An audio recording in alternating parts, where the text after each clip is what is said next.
It's Thursday, November 11. This is the news on PBCJ. I'm Gabrielle Thompson. Starting January 2022, the Health and Wellness Ministry will take legal action against families who have left infirmed family members indefinitely at hospitals.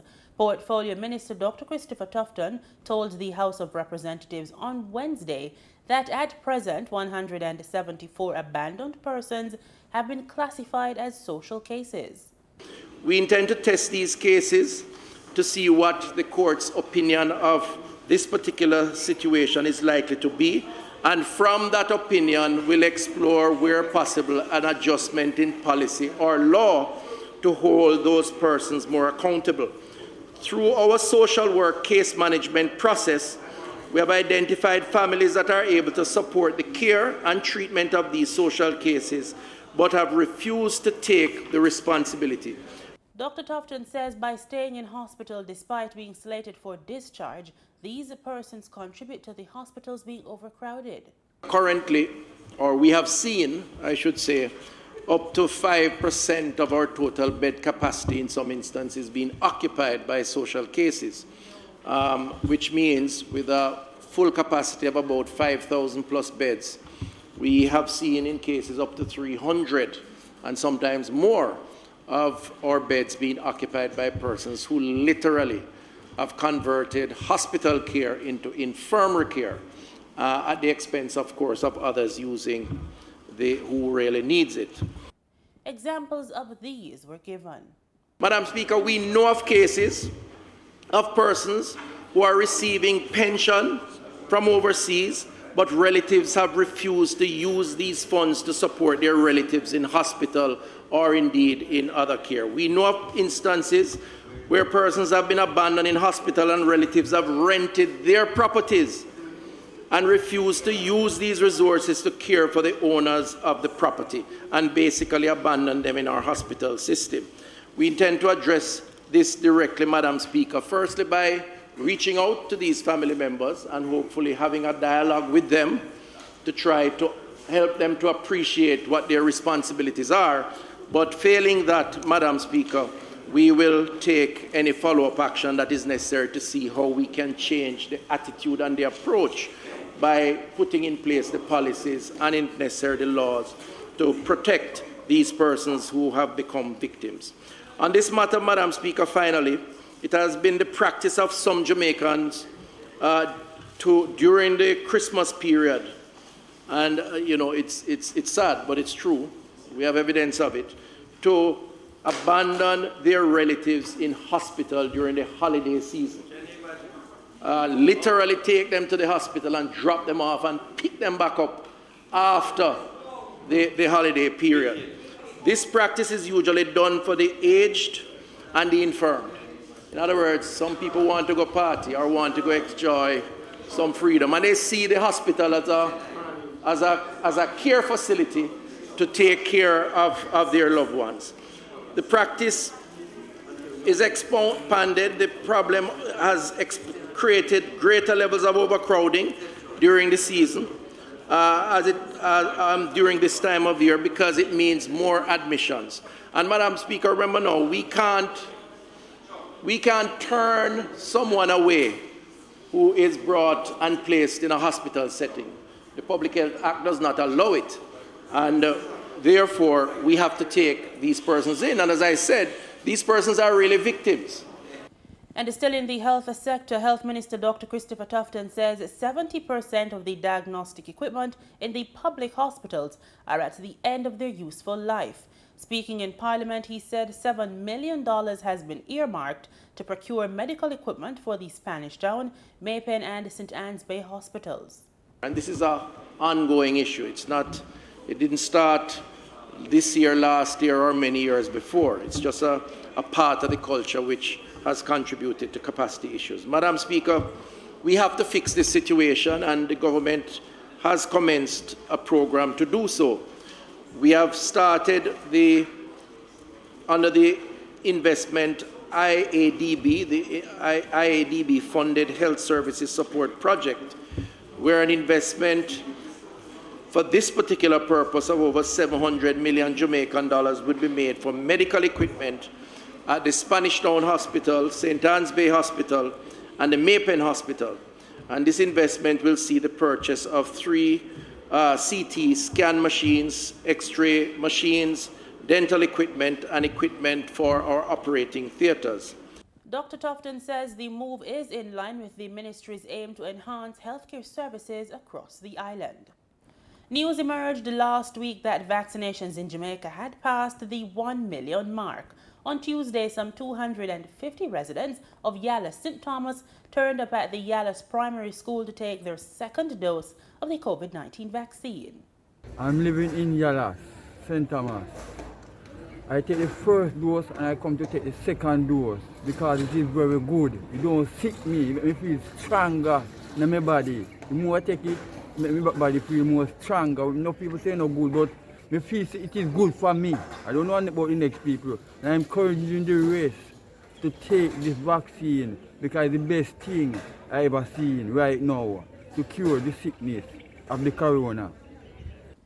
As the resumption of face-to-face classes continues across the island, over in St. Thomas there was a delay as 12 schools slated to reopen remained shuttered.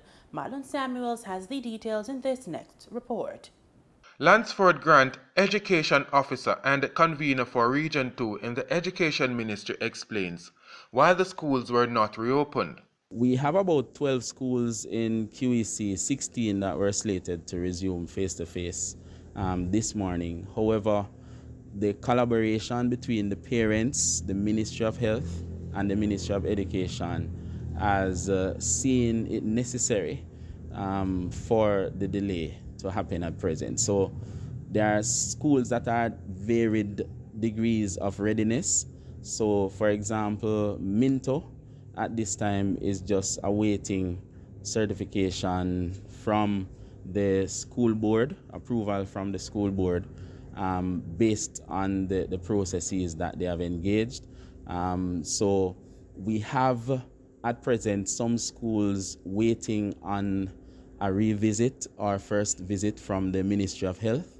When that is done, we would have the first step being completed where the Ministry of Health would give their approval to say the school is physically ready. And physically ready means the isolation rooms are ready, the signage, markings, all that will facilitate COVID protocols on the school plant. Mr. Grant gave a projection for the reopening of these schools. Well, we are looking at Monday, the 15th of November, cautiously. So we are encouraging the parents to remain in contact with the school administration because we would need the approval from the Ministry of Health and the collaboration with the Ministry of Education, along with the continued consultations with the parents for this to be finalized. But obviously at present we are having a very good communication system with the parents, and we are depending on that for them to understand when the students should return face-to-face. One of the schools that did not reopen was Easington Primary. Parents in the community say they are concerned. I'm concerned about the Easington Primary School. Right now my grandchildren, they are home and not going to school, and I'm very concerned about the primary school in the community.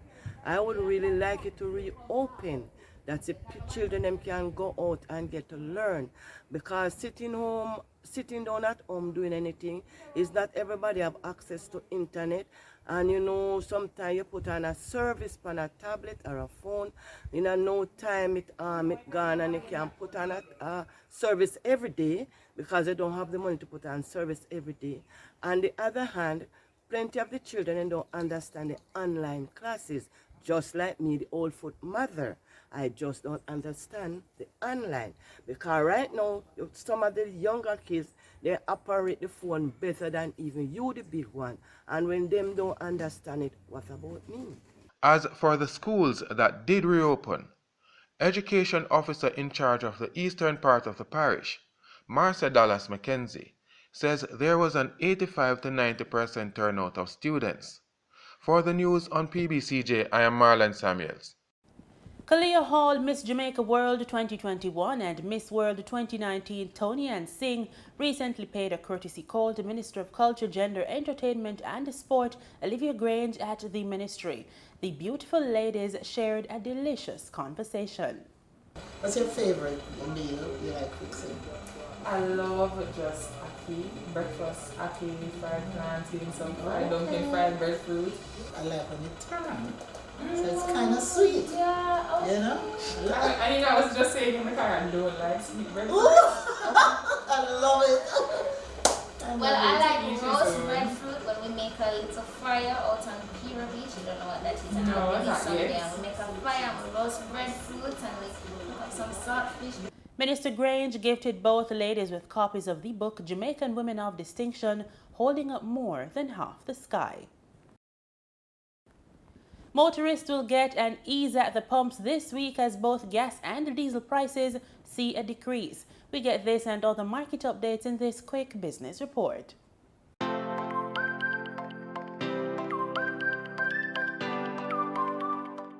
According to the latest ex-refinery costs from Petrojam, motorists will pay more at the pumps for gasoline and diesel effective Thursday, November 4. Following a decrease of 25 cents, both 87 and 90 octane gasoline will be sold for $160.43 and $165.85 per liter, respectively. Automotive diesel fuel will be sold for $160.80 per liter, following a price drop of 25 cents. Ultra-low sulfur is down by 25 cents and will be sold for $165.37 per liter. Kerosene decreased in price by 23 cents and will be sold for $138.56 per liter. Propane liquid petroleum will be sold for $78.78 per liter, down by 50 cents, and butane liquid petroleum will be sold for $88.79 per liter after an increase of 68 cents. Be on the lookout for price changes as marketing companies and retailers add their markup to these prices. In foreign exchange trading for Wednesday, November 3, the US dollar sold for an average $156.07. The Canadian dollar ended trading at $126.71. The pound sterling traded for $212.31, and the euro sold for an average $185.30. In Wednesday's trading session, the JSE combined index advanced by 702 points to close at over 407,000 units. Overall market activity resulted from trading in 92 stocks, of which 38 advanced, 40 declined, and 14 traded firm. The junior market index advanced by 16 points to close at over 3,000 units. Stocks advanced for Cargo Handlers Limited, Caribbean Producers Jamaica Limited, and Siboney Group Limited. Stocks declined for 1834 Investments Limited, Access Financial Services Limited, and Barita Investments Limited.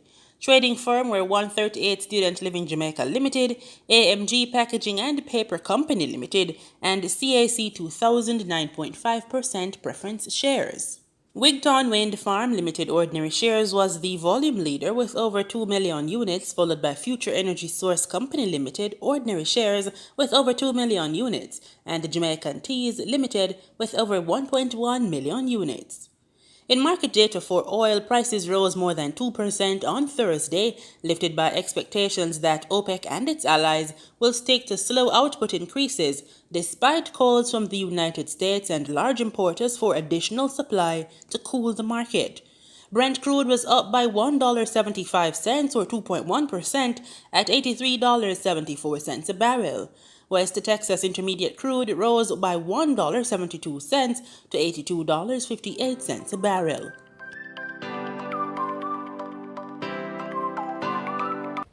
This week on Culinary Trails, we get a blast from the past as we revisit the delectable dishes served at the City View Hotel. Bon appetit!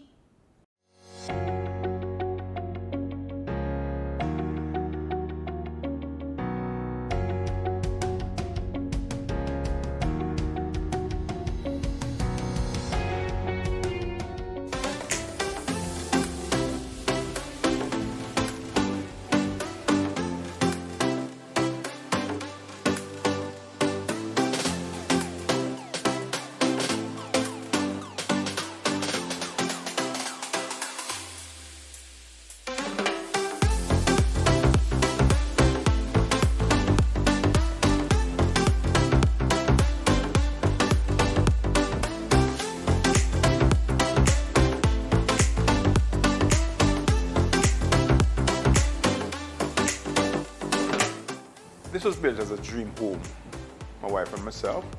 And we had planned, we started building it in our 30s. It was completed when we were about, 41, completed. And the plan was to sell it about the age we are now. Because we don't want a big house when we, get old. The house, the property was our major asset. We didn't want to sell it. So we conceptualized a business from it. And at the time we said,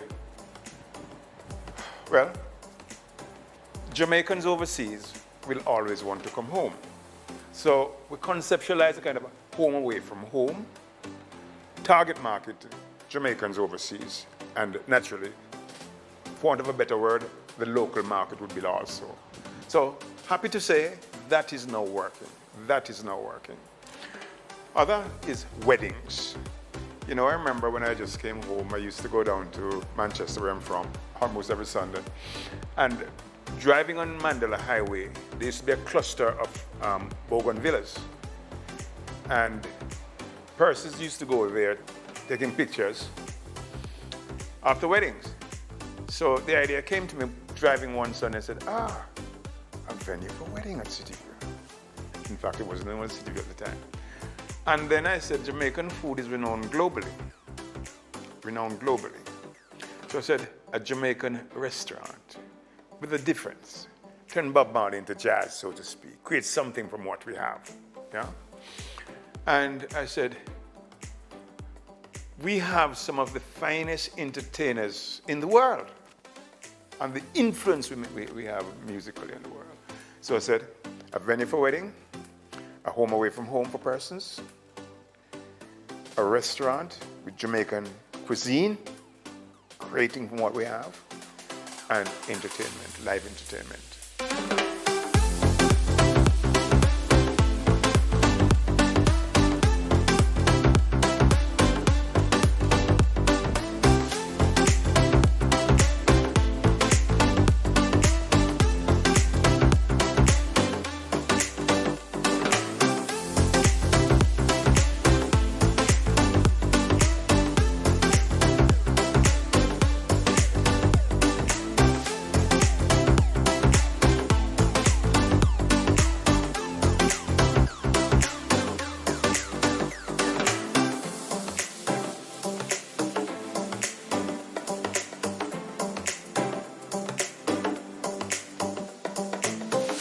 I must say this without any apology. Without my wife, this could never have happened. Never have happened. In every negative, there's a positive. And I'm seeing all the positive in this COVID. City View Hotel is not a venue that persons can just drive off the street and go and sit in a car park and whatever. Or else it'll be full out of people every day. You only come to City View Hotel if you're doing business. So you can't just drive. So it's a private, it's secluded, In the daytime, you come to City View Hotel, you feel a sense of tranquility. And it's a fact. All right? The first time that I personally ever experienced ambiance is when we had the first event here at City View Hotel. The ambiance, there's an ambiance. So these are facts. If you want action and whatever, it's not City View. It's a romantic, secluded wedding venue. City View is ready. We have the staff, we have the venue, we have all the amenities.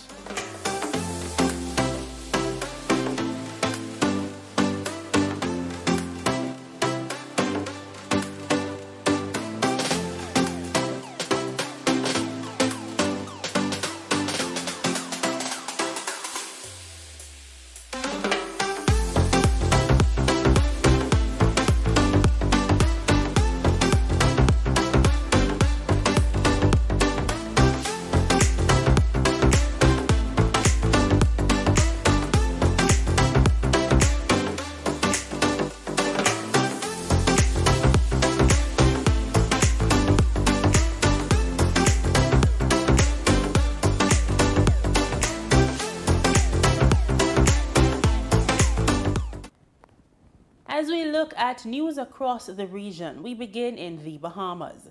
Following 18 months of restrictions, the state of emergency is set to expire on Sunday. During a debate in Parliament on Wednesday, Health and Wellness Minister Dr. Michael Darville admitted the rules to replace them may not be perfect, but he said they are absolutely necessary. Jasmine Brown reports. I never indicated when we laid the rules that the rules were perfect. The rules come into effect on November 13th, the day the state of emergency expires. The new rules will maintain the mandate to wear masks in public, social distancing protocols, sanitizing requirements, entry requirements into the country, and other restrictive measures currently imposed by the emergency order. Marcos City MP Michael Pintard says while he agrees the state of emergency needs to end, he takes issue with several aspects of the rules, including the powers granted to the Minister of Health. Minister may, by order, impose such restrictions and implement such containment and mitigation measures as he deems necessary. You know, some fairly wide powers, member for West and Bimini, that the Minister of Health has. So again, it's so important that when we characterize certain positions and then we come up with an alternative, that we be mindful that depending on how your duties are executed, that you could run the risk of functioning in the same way of that thing that you criticize. It was a message not well received by the health minister. You're incorrect. Okay, so help me understand. You're incorrect. Members, member, reel it and call me. Read it. Members, honorable members. No one is in Honorable jeopardy. members. No one's in jeopardy. Talk about the new rules came as parliamentarians debated the COVID-19 Pandemic Special Provisions Bill 2021. The bill that was passed on Wednesday afternoon allows for modifications to the Local Government Act, the Education Act, the Immigration Act, and the Data Protection Privacy of Personal Information Act, which were modified by the Emergency Powers Order. Dr. Darville says the government has consulted several sectors. It's very difficult to manage a pandemic with rules. Let me explain to you why. We have had reports that we are too lenient. We have had reports that we are too tough. And the reality is, it is the ministry and the government responsibility to strike a workable balance that will be able to allow commerce to move, whereas we have an element of solid control of the pandemic. Now, Dr. Darville says moving forward, the government is willing to hear out the opposition as he thinks COVID-19 should not be politicized. Reporting for our news, I'm Jasmine Brown. In Trinidad and Tobago, the 5 nominees selected by President Paula May Weeks for the Police Service Commission were approved in the House of Representatives on Wednesday. 21 members voted for, 19 voted against, and there were no abstentions. Before the vote, Prime Minister Dr. Keith Rowley said he was grateful that the 5 nominees agreed to take up the responsibility to ensure that there is a functioning commission. But opposition leader Kamla Persad-Bissessa says the process should have been paused until the air is cleared on what she described as the fiasco in the Paul SC. Mahalia Joseph Wharton tells us more. I am pleased to say, Madam Speaker, that a finer crop of qualified persons could hardly have been advanced for the service on this commission, bringing these skills and experience. Prime Minister Dr. Keith Rowley said many who hold such positions in Trinidad and Tobago are often reluctant to offer themselves or accept positions in the public domain. Largely because they are fearful or want nothing to do with being pilloried simply because they have agreed to provide public service within the confines of their skills and experience. Contributing to the debate, opposition leader Kamla Persad-Bissessa said the Police Service Commission has collapsed. We would never have been here today if it did not collapse, and I think it's important for people to understand. Please, it's important to understand why we are here today. We must know the context. I'm guided by your ruling, and I will not skirt into another debate. But we must understand, and the public, the people we represent, must understand what happened. Mrs. Persad-Bissessa said whoever is placed in the PSC, the public must be assured that there is independence in the commission. And the persons expected to exercise those powers independently of any political directorate and must appear to be beyond the reach of the government of the day. The nominees for the Police Service Commission are criminologist Ian Kevin Ramdani, management consultant Maxine Atong, chartered accountant Maxine King, attorney Rajiv Prasad, and retired High Court Judge Judith Jones. Mahalia Joseph Wharton, TTT News. In sports, we're staying with cricket. West Indies will tour Sri Lanka for 2 tests at Galle, the first of which starts November 21, and captain Craig Brathwaite has voiced it will take some hard work to defeat the hosts on their favourite hunting ground. Akeem Green of Newsroom Guyana has more in this report. In 5 visits to Sri Lanka, the best result has been a drawn series in '93 and then again in 2010. The last tour in October 2015, Sri Lanka won the first test in Galle by innings in 6 runs and a second in Colombo by 72 runs. The Caribbean men's highest total in 4 innings on that tour was 251, and Brathwaite was a part of 7 men returning from that squad. He contended on this occasion they need to work extremely hard to combat the heavy dietary of quality spin expected. I mean, Sri Lanka typically has dry, spinner-friendly pitches, quite similar to Bangladesh. So we more than likely, you get a good day of spin.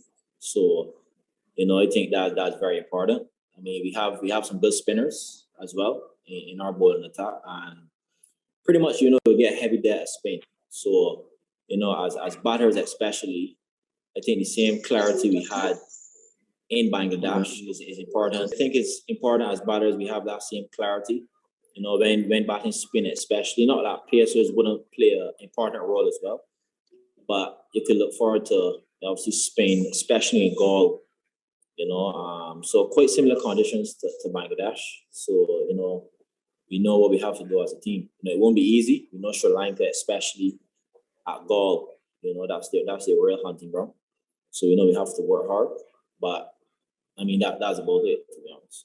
The skipper was in high praise for his batsmen, who are usually under pressure for the underperformances. In the 2 best-of-best matches, several of the team's first-choice batsmen spent time in the middle, and some even had significant scores in preparation for this tour. Albeit vastly different conditions and challenges anticipated in Sri Lanka, the captain felt it was a step in the right direction. Very, very happy, to see that. I mean, when you're preparing for a test series, one of the keys is to spend time in the middle. I mean, we don't always have, we have best games now. And, when batters can spend time and plus obviously get runs, I think that's a plus, for the batting unit and for the team. So very, very pleased with how majority of guys, spent the time in the middle and got some runs as well. And we have a practice game in Sri Lanka, which will be good, to spend more time and then get ready, to play some tough test cricket. Additionally, lead selector Roger Harper clarified that Shea Hope will return to the middle order, adding greater depth and stability to combat spinners, and uncapped Jeremy Solzano will partner Brathwaite at the top order. I think there was a review of the Shea Hope and the opening position, and he has since been batting in the middle. He scored his runs here. He scored a century in this best game, batting in the middle.